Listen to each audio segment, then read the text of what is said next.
താങ്കളുടെ ജീവിതത്തിൽ താങ്കൾക്ക് പറ്റിയ ഏറ്റവും വലിയ മണ്ടത്തരം എന്താണ്? രണ്ടാം ലോക മഹായുദ്ധത്തിൽ എൻ്റെ ജർമ്മനി ഒന്ന് വലുതാക്കാൻ വേണ്ടി ഞാൻ റഷ്യയെ ഒന്ന് ചൊറിഞ്ഞു. എല്ലാവർക്കും നമസ്കാരം. ഇന്ന് നമുക്കൊരു സ്പെഷ്യൽ ഗസ്റ്റ് ഉണ്ട്. നമസ്കാരം. എന്നെ ഇദ്ദേഹത്തിൽ ഏറ്റവും കൂടുതൽ ആകർഷണമാക്കിയത് ഇദ്ദേഹത്തിൻ്റെ മീശയാണ്. മാത്രമല്ല ഇദ്ദേഹത്തിൻ്റെ മീശ ലോകപ്രസിദ്ധവുമാണ്. നിങ്ങൾ എന്നെയും എൻ്റെ മീശയും പരിഹസിക്കണോ? നിങ്ങൾ ഒരു കാര്യം ഓർക്കണം, നിങ്ങൾ ഇൻ്റർവ്യൂ ചെയ്യുന്നത് ചാർലി ചാപ്ലിനെയല്ല, ഹിറ്റ്ലറെയാണ്. ഹിറ്റ്ലറെ അത് മറക്കണ്ട.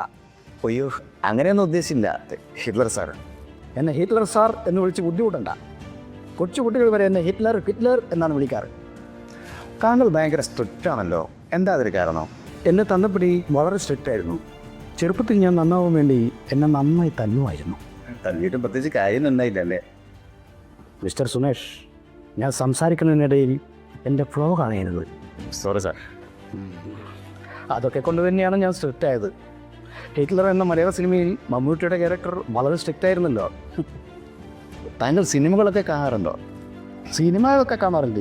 സിനിമകളേക്കാൾ എനിക്കിഷ്ടം ആറാക്കണ്ണൻ്റെയും അലഞ്ചോസ് പെരേരൻ്റെയും കോപ്രായകളാണ്.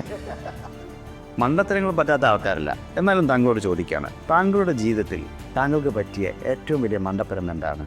രണ്ടാം ലോക മഹായുദ്ധത്തിൽ എൻ്റെ ജർമ്മനി ഒന്ന് വലുതാക്കാൻ വേണ്ടി ഞാൻ റഷ്യയെ ഒന്ന് ചൊറിഞ്ഞു.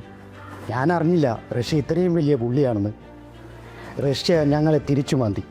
ആ മാന്തലിൽ എൻ്റെ സാമ്രാജ്യവും ജീവനും തന്നെ നഷ്ടപ്പെടുത്തേണ്ടി വന്നു.